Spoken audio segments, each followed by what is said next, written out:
আর এক পার্ট রং করলে আমার রংধনু কমপ্লিট। তোমরা বলো তো বন্ধুরা, রংধনুটা কেমন হয়েছে? ওফো, হচ্ছেই না, আঁকতেই পারছি না। কিরে, পেজটা এরকম আঁকিয়ে নষ্ট করলি কেন?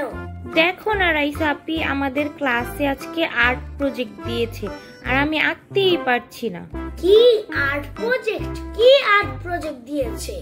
রেনবো আঁকতে দিয়েছে আর দেখো না আমি আঁকতেই পারছি না।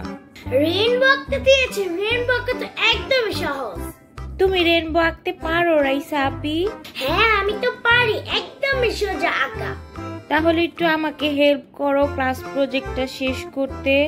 আচ্ছা ঠিক আছে, তোকে হেল্প করছি। থ্যাংক ইউ সো মাচ আপি, তুমি অনেক ভালো, সুন্দর করে আর্ট করে দিবে কিন্তু। হ্যাঁ, রেনবো আঁকাতে ফার্স্ট আমাদের লাগবে একটা পেপার, তারপর লাগবে একটা পেন্সিল, তারপর একটা চাঁদা লাগবে, তারপর একটা কম্পাস লাগবে, আর হচ্ছে একটা রং লাগবে। বলতো রংধনুতে কয়টা রং থাকে? 7টা রং থাকে। হয়েছে, বলতো কি কি রং? কি কি রং থাকে আমি তো ভুলে গেছি, তুমি একটু বলে দাও। কি কি রং থাকে সেটাই জানিস না? দাঁড়া আমি বলে দিচ্ছি। Red, orange, yellow, green, blue, indigo আর হচ্ছে ভায়োলেট। আমি তো বলে দিলাম, তুই বল দেখি রংগুলোর নাম। দাঁড়াও বলছি, red, orange, yellow, green, blue, indigo and violet. হয়েছে, তুই তো পেরেছিস। চল এবার আঁকানি শুরু করি। প্রথমে পেপারের মাঝখানে চাঁদারটা রাখলাম, এখন চাঁদার চারপাশে পেন্সিল দিয়ে দাগ দিব। এই দেখো, রংধনুর একটা লাইন আঁকানো হয়ে গেছে। এখন আমাদের পেন্সিল কম্পাসটা লাগবে। এখন কম্পাসটা মাঝখানে রেখে চারপাশে দাগ দিব।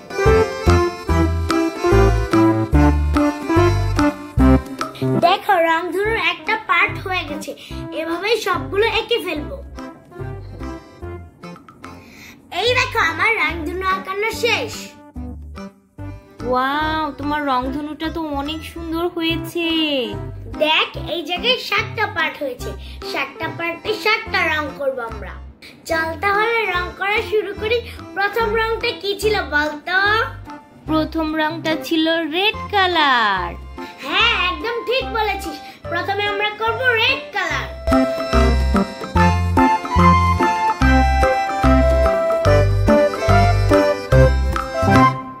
আস্তে আস্তে রং করতে হবে যেন রং বাইরে না চলে যায়।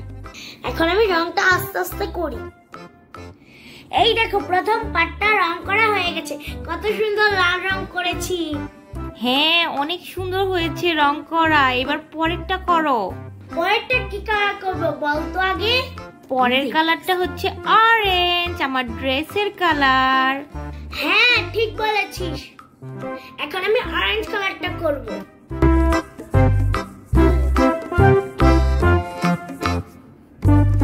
এই দেখো, আমার দ্বিতীয় পার্টটা রং করা হয়ে গেছে। এবার আমি 3 নাম্বার পার্টটা রং করব। বলতো 3 নাম্বার পার্টে কি রং ছিল? 3 নাম্বার পার্টে যেন কি রং ছিল আমি তো ভুলে গেছি। এত তাড়াতাড়ি ভুলে যাস তুই? তৃতীয় পার্টে ইয়েলো ছিল। ও হ্যাঁ, ইয়েলো কালার ছিল, আমি তো ভুলেই গেছি। এখন তাহলে আমি তৃতীয় পার্ট রং করি।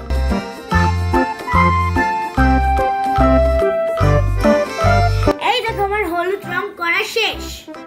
আর 4টা পার্ট আছে, তাহলেই শেষ হয়ে যাবে। এবার 4 নাম্বার পার্টটা রং করব। এবার তোমরা বলো দেখি, 4 নাম্বার পার্টে কি রং ছিল? হ্যাঁ, ঠিক বলেছো, সবুজ রং। এখন আমি 4 নাম্বার পার্টটা রং করে নিব। এই দেখো, আমার 4 নাম্বার পার্টটাও রং করা শেষ। এখন আমি পরেরটা রং করব। পরের পার্টের রং হচ্ছে নীল কালার।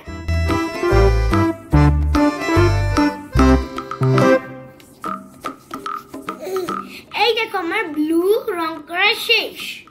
এখন করব ইন্ডিগো।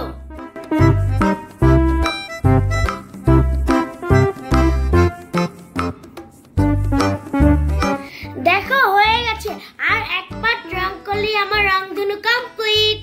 এখন আমি লাস্টের পার্টটা রং করে ফেলি।